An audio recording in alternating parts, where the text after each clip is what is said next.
एक गांव में रामलाल नाम का एक बूढ़ा व्यक्ति रहता था। रामलाल की पत्नी का बहुत समय पहले ही देहांत हो चुका था। उसके दो बेटे थे। दोनों बेटों को उसी ने पाला था।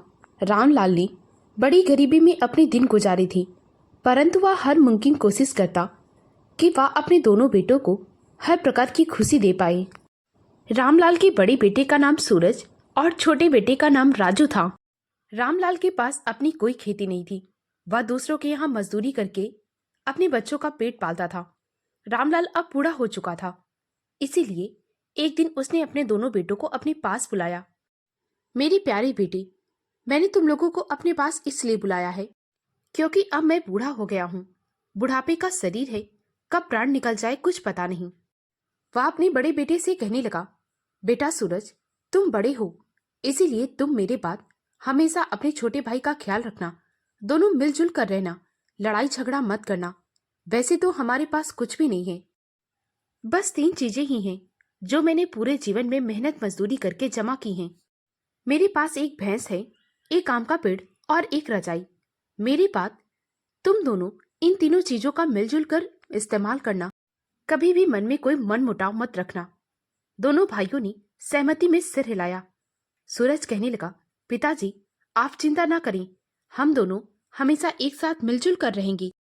यह सुनकर रामलाल ने अपने दोनों बेटों को छाती से लगा लिया और फिर सब सो गए। सुबह राजू और सूरज उठ गए, परंतु उन्होंने देखा कि पिताजी आज उठे ही नहीं। दोनों ने उसे झकझोर कर उठाना चाहा तो देखा कि रामलाल के प्राण पखेरु उड़ गए थे। दोनों अपने पिता की मौत पर बहुत दुखी हुए। सूरज और राजू ने अपने पिता का अंतिम संस्कार किया और फिर दोनों अपने अपने काम में लग गए। उनका अपना तो कोई खेत नहीं था, इसीलिए रामलाल की तरह वे दोनों दूसरों के खेतों में मजदूरी करने लगे। धीरे धीरे समय बीत रहा था। सूरज का स्वभाव बदलने लगा। अब वह काम पर नहीं जाता। अब राजू ही मजदूरी करके जो कमाता उसी में दोनों खाते। धीरे धीरे राजू को यह एहसास होने लगा कि सूरज उसे बेवकूफ बना रहा है, वो तो कुछ काम करता ही नहीं। इसीलिए राजू ने कहा, देखो भैया, ऐसा तो नहीं चलेगा। अब आप मेरा बंटवारा कर दो, मैं आपसे अलग रहना चाहता हूँ। मैं पूरा दिन मजदूरों की तरह काम करता हूँ और तुम चुपचाप बैठकर खाती हो। यह अब नहीं चलेगा। सूरज ने कहा, हाँ, मैं भी यही चाहता हूँ। हम दोनों अब एक साथ नहीं रह सकते। सूरज ने कहा, देखो राजू, मैं तुमसे बड़ा हूँ, इसीलिए जो भी मैं बंटवारे में कहूंगा तुम्हें वह मानना होगा। जैसा बंटवारा मैं करूंगा तुम्हें उसे स्वीकार करना होगा।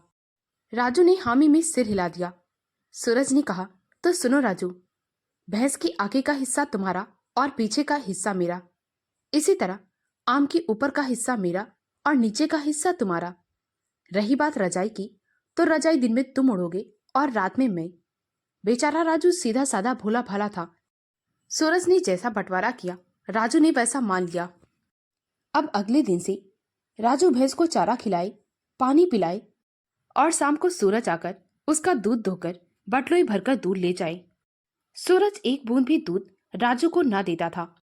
इसी तरह आम के पेड़ में बेचारा राजू सुबह शाम आम के पेड़ को सींचता और जब आम का सीजन आता उसमें आम लगते तो वे आम तोड़कर सूरज बाजार में बेच आए।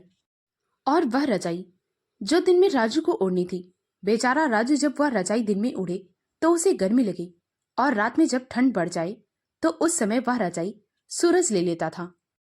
पूरी रात ठंड में राजू यूं ही कपकपाते हुए बिता देता। राजू इस बंटवारे से बहुत परेशान हो चुका था, परंतु वह क्या करता। उसने अपने बड़े भाई को जुबान जो दी थी कि वह जो भी बंटवारा करेगा उसे स्वीकार होगा। एक दिन राजू पगडंडियों से होते हुए खेत की ओर जा रहा था। तभी उसने देखा कि एक लड़की रोते चिल्लाते हुए भागते हुए चली आ रही है। जैसे ही उस लड़की ने राजू को देखा, उसके चेहरे पर मानो मदद की आस जाग उठी हो। उसने राजू से कहा, मेरी मदद करो, मुझे बचा लो। मेरे पीछे दो मुश्तंडे पड़े हुए हैं। मेरे पिता ने मुझे 100 रुपए में इन्हें बेच दिया है और अब ये लोग मुझे दूसरे देश में बेचने के लिए ले जा रहे हैं। राजू ने सोचा कि मैं दुबला पतला इन दोनों मुस्तंडों से नहीं लड़ सकता, इसीलिए मुझे इनसे लड़ाई ना करके कोई और उपाय सोचना चाहिए। उसने तभी देखा कि एक पेड़ में बहुत बड़ा सा खोखला है। राजू ने उस लड़की को उसी खोखले में छिपा दिया और खुद उस पेड़ के नीचे बैठ गया। थोड़ी देर में दोनों मुस्तंडे ढूंढते ढूंढते राजू के पास आ पहुंचे। उससे कहने लगे, अरे सुनो भाई, क्या आपने यहाँ से किसी लड़की को भागते हुए देखा है? राजू ने कहा, नहीं नहीं भाई, मैं तो बहुत देर से यहाँ पर बैठा हूँ, यहाँ तो कोई लड़की नहीं आई। हो सकता है उस तरफ घना जंगल है, वह लड़की जाकर उसी में छिप गई हो। दोनों मुस्तंडे उस जंगल की ओर चले गए। राजू ने उस लड़की को पेड़ से बाहर निकाला और फिर उसे अपने साथ घर ले आया। जब राजू उस लड़की को अपने साथ घर ले आया तो सभी लोग आपस में बातें करने लगे। राजू ने जब तरह तरह की बातें सुनी तो वह उन बातों से बचने के लिए उस लड़की के साथ विवाह कर लेता है। उस लड़की का नाम सुनैना था। वह एक गरीब पिता की बेटी थी। घर में गरीबी के कारण पिता ने उसे मजबूरी में आकर बेच दिया था। सुनैना बहुत समझदार थी। अब राजू और सुनैना को एक दूसरे का सहारा मिल गया था। एक दिन सुनैना ने देखा कि यह कैसी अजीब विडंबना है। दिन भर राजू काम करता और शाम को उसके भैया आकर भैंस का दूध निकालकर लेकर चले जाते।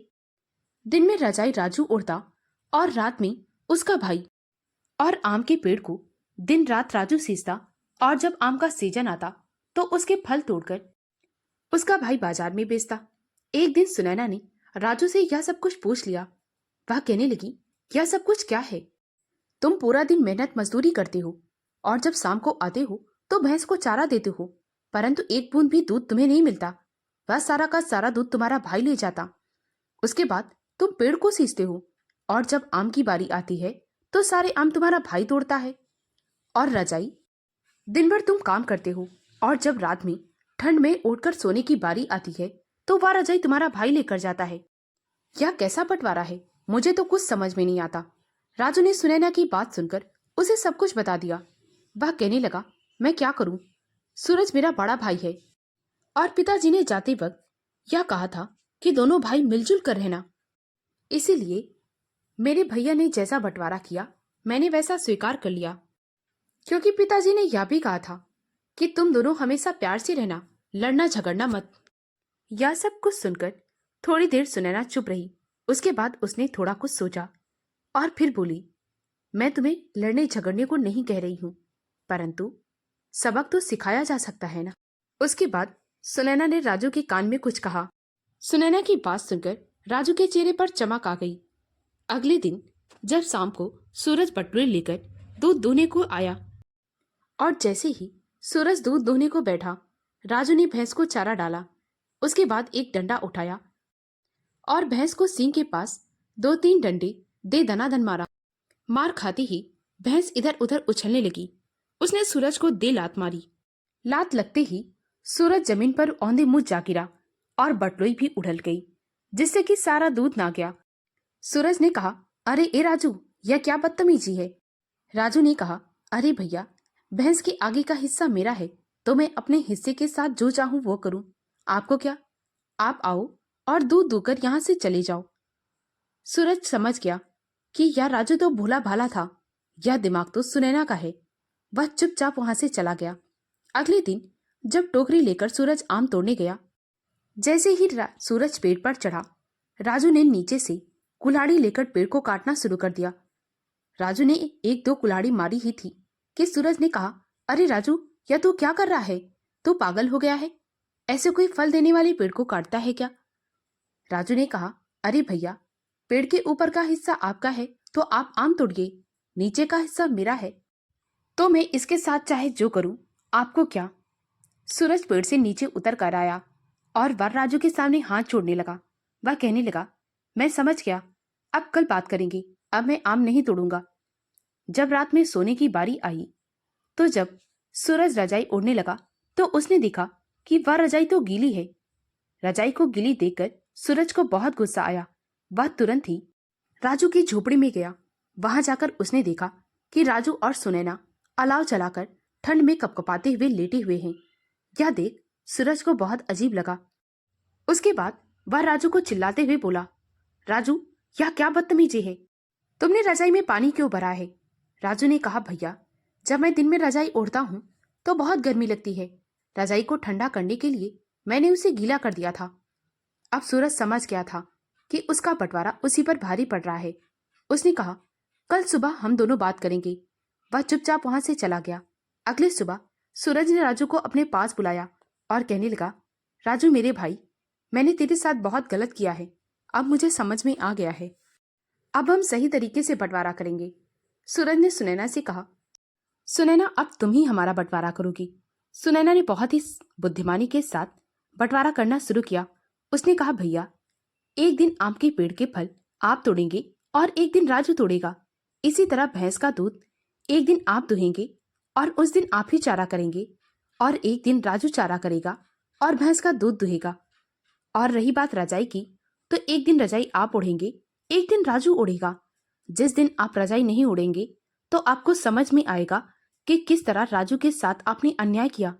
उसने अलाव जलाकर ना जाने कितनी रातें ऐसे ही ठंड में काटी हैं। सूरज को अपनी गलती का एहसास हो गया था। उसने राजू और सुनैना से माफी मांगी। अब बंटवारा सही ढंग से हुआ था। अब दोनों भाई प्रेम पूर्वक फिर से रहने लगे। दोस्तों, अगर यह कहानी आपको अच्छी लगी हो तो प्लीज मेरे वीडियो को लाइक और शेयर करें। मुझे ज्यादा से ज्यादा सपोर्ट करें ताकि मैं आप लोगों के लिए और भी अच्छी अच्छी कहानियां ला सकूं। कहानी को पूरा सुनने के लिए बहुत बहुत धन्यवाद।